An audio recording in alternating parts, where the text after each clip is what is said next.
క్రీస్తు శకం 1105వ సంవత్సరం పల్లవ సామ్రాజ్యంలో విక్రమాదిత్యుడు అనే సామంతరాజు పల్నాడు అనే ప్రాంతాన్ని పాలించాడు.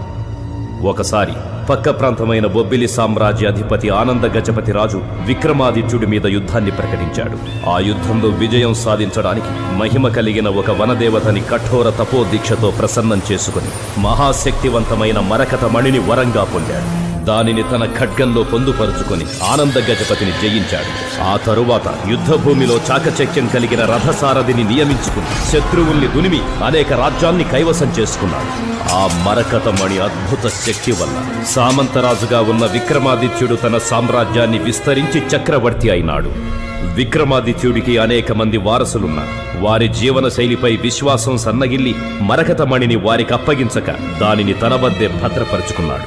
94 వయసులో కొన ఊపిరితో ఉన్న విక్రమాదిత్యుడు తను మరణించిన తరువాత ఆ మరకతమణిని ఎవరూ తస్కరించకూడదని తలచి మణి పొసగి ఉన్న ఖడ్గాన్ని తనతో పాటే సమాధి చేయమని ఆజ్ఞాపించి తుదిశ్వాస విడిచాడు.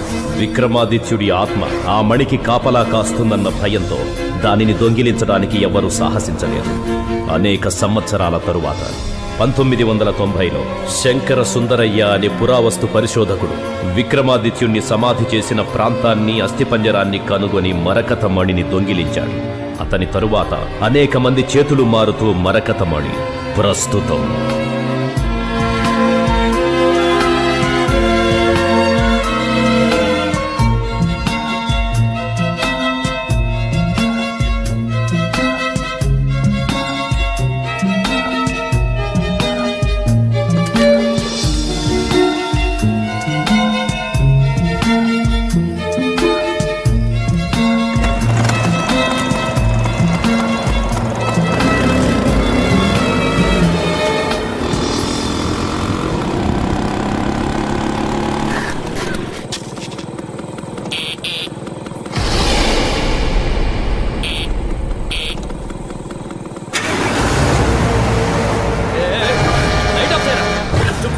దారిగడ్డంగా బండి పెట్టావు.